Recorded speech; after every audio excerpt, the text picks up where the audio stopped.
So many of these videos I start with the words, it's a slow month, but let's see what we got. Not this one. No sir, October is stacked. Let's get right to it. A quick roundup of last month's releases. On September 5th, Hitman 3 VR Reloaded released only for the Quest 3. Reception to that game was disastrous around the board. Road to VR gave it a bad 3 out of 10. Quote, Hitman 3 is supposed to act as a big and sumptuous backdrop to immersion gameplay, which arrives by virtue of its many well-oiled and interlocking puzzle pieces. The Quest 3 native version though strips away a ton of the characteristic visual glam while feeling dangerously far from the sort of rock-solid stability it needs to go beyond basic playability. End quote. That is their a bit too pompous way of saying that the game is barely playable.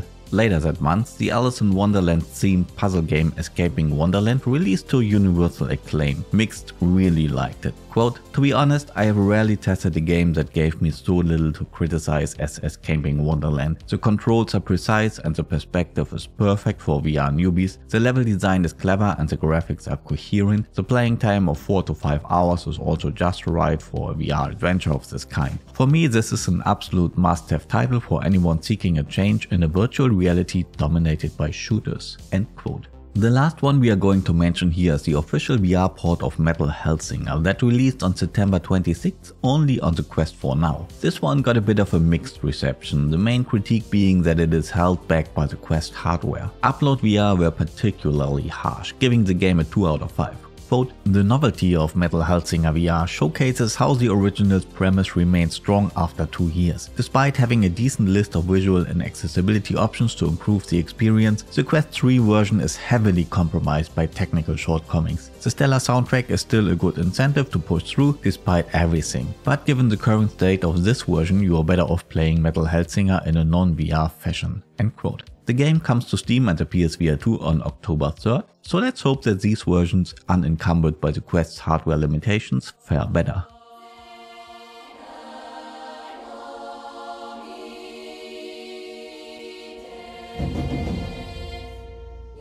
Vestiges Fallen Tribe is a collectible card game combined with an auto battler. Build your deck of 20 cards by combining units from your favorite tribe, play them from your hand directly onto the battlefield where they will duke it out automatically. Unit positioning is key for strategic advantage. There will be solo missions and weekly challenges as well as PvP scenarios. The game will be playable on a flat screen or in VR, but it is made by a VR studio, Wonderland, who previously made the Viking metal rhythm game Ragnarok and the horror game Propagation, so they do know how to do VR. Vestiges Fallen Tribes came we are a bit late again with the video, I'm sorry, on October 3rd only to Steam. The devs plan to bring the game to other VR platforms eventually. Dear Gregor. What? How do they know my name? Als Gregor Samsa eines Morgens aus unruhigen Träumen erwachte, fand er sich in seinem Bett zu einem ungeheuren Ungeziefer verwandelt. That is the first sentence of Franz Kafka's Die Verwandlung, or Metamorphosis in English. Inspired by the story, a game of the same name, a short little puzzle adventure with some platforming elements released as a flat title back in 2020. The newly formed studio Black Sun Productions aims to port memorable flat experiences to VR, and this is their first project. Transformed into a cockroach, you make your way through a surreal world with the goal of regaining your human form and saving your friend Joseph, who was arrested for unknown reasons. Metamorphosis releases on October 10th, only for the Quest platform. Just what is this tower? Who told you about the tower? Who told you to come here? At last, aim for the center of the chest. And do not be gentle. Silent Slayer released back in June for the Quest, which was during my summer break, so I'm happy to take the opportunity of the upcoming Steam release to talk about the game. Shell Games' latest offering has you slaying vampires, but in a bit of an unexpected way. Silent Slayer is a puzzle game, but it is mainly something like Operations, a game of physical skill that tests your hand-eye coordination, as you carefully remove the traps that are protecting the coffin without waking the sleeping vampire within. As an extra twist, the game will throw jump scares your way to make it all the more challenging. Silent Slayer Vault of the Vampire is scheduled for an October 10th release for PCVR on Steam. Critic reviews of the Quest version were all very positive, pretty much all 8 out of 10s, with the main critique being a limited longevity.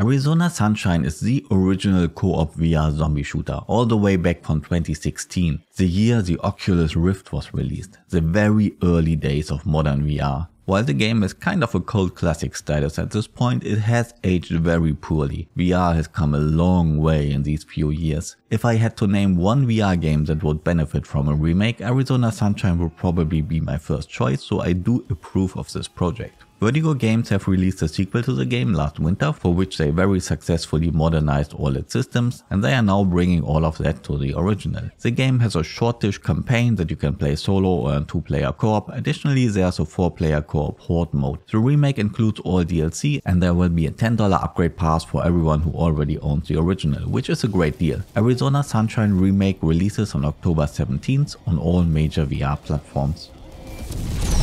I never thought I'd say this, but I've missed you. I've missed you, Arizona Sunshine.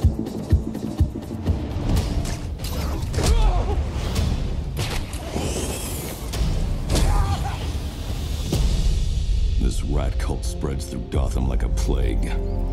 I have to stop it. This game really makes you feel like Batman.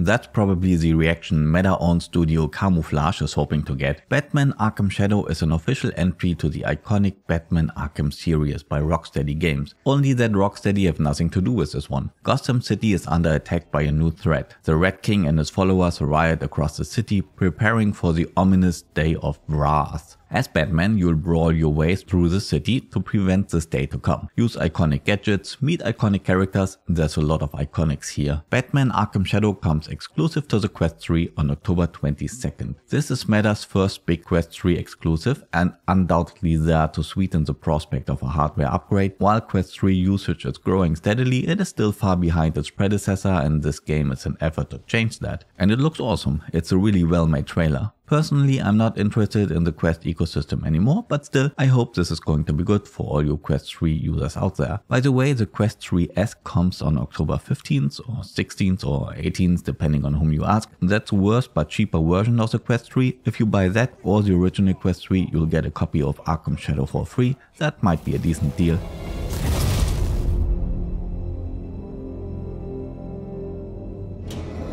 I can bring the Rat King to you.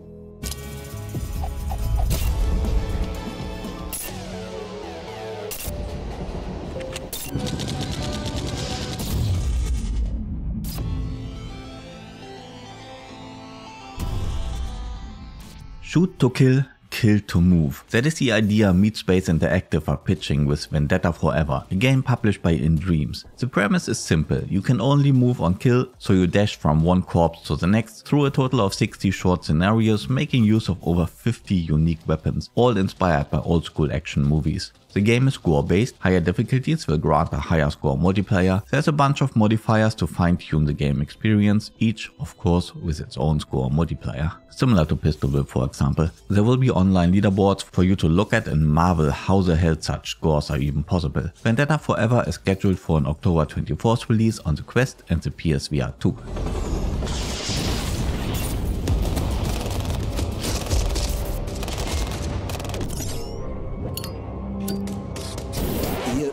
That's us. Question is, how in hell's name did we end up in this dilemma? This is a strange one. Wanderer is a VR puzzle game with a time travel twist to it that released in 2022, 2 years ago. The game had a positive reception. There are a ton of VR puzzle games, but this one managed to stand out among the crowd. Why? The hell? A 2-year-old game needs a remake is the biggest mystery, the biggest puzzle of them all, one that nobody was able to solve yet. Wanderer Fragments of Fate is a remake of 2022's Wanderer with spruced up visuals, better VR interactions, new tools to play around with and 3 new levels to explore. To be fair, the improvements seem to be pretty substantial, but for the owners of the original game it's still a tough sale. The game will come to all major VR platforms on October 31st. If you own the original Wanderer, you'll get a 20% discount, an announcement to which the general response in the community was, nope, I love it. In one video we have a prime example on how to handle a remake with Vertigo Games' Arizona Sunshine and a prime example on how not to do it with this one. Beautiful. What they should have done is to make an enhanced version of the game for the PSVR 2, so far it was only on the PSVR 1, and then bring these enhancements to the other platforms as a free update.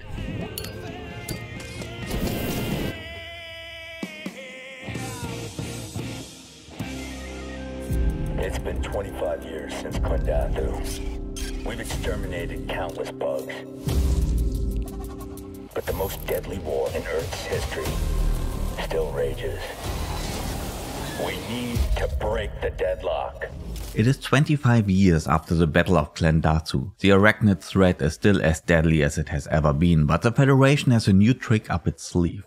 You will be playing an advanced side trooper with the ability to control members of the mobile infantry and send them into the meat grinder. Starship Troopers Continuum is a 1 to 3 player mission based co-op shooter with over 20 weapons to choose from, boss battles and all the fun that comes with it. You can rank up and advance your trooper with psychic perks to make him even more powerful in battle. Each perk can also be leveled up. But if your trooper dies, he dies and you'll have to start building a new one. The new trooper, however, has access to the leveled up version of your perks. If you manage to keep your trooper alive long enough, you can release him into citizenship, granting big bonuses to your Continuum. So there's a bit of a roguelike with meta progression element to it. I think that sounds kinda awesome, to be honest. Too bad the game looks like ass. My god, does it look terrible. It's shit like this that gives VR a bad reputation. I hate it. Anyways, Starship Trooper Continuum releases on October 31st for the PSVR 2 and the Quest.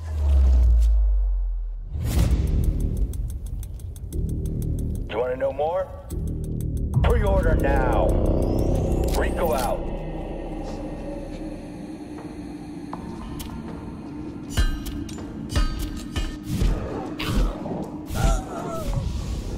Did you ever dream of playing Dungeon Keeper in VR? No? Me neither, but soon you can anyway, or at least a Dungeon Keeper clone. In Underworld Overseer, you carve out and manage an underground dungeon and protect it from pesky invading heroes. It's just Dungeon Keeper in VR, okay, nothing more to say about it. But it's kinda cool that you can pick up your minions with your own hands. Underworld Overseer releases on Steam and the Quest on October 31st.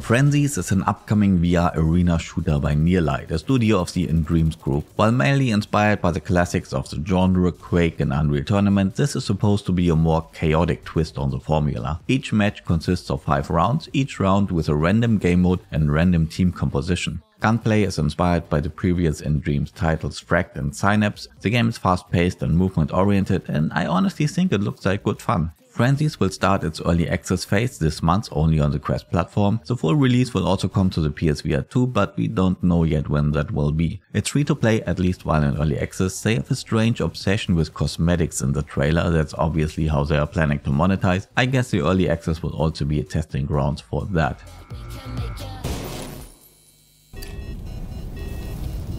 Ship's on fire! Indeed. Might I suggest a fire extinguisher?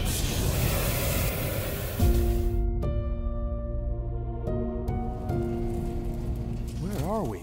No, and this is not Deep Rock Galactic in VR, this is Into Black. Despite the very similar visual style, it's quite a different game. Into Black is a campaign-based adventure. You can play solo and up to 4-player co-op, fight off aliens, gather resources to upgrade your character and repair your ship. The game features a fully voiced campaign and a 12-player PvEVP extraction type game mode, where you delve into an ever-shrinking maze to gather as much loot as possible and try to make it out alive. There's no set release date for Into Black yet, but it's scheduled for October only for the Quest platform.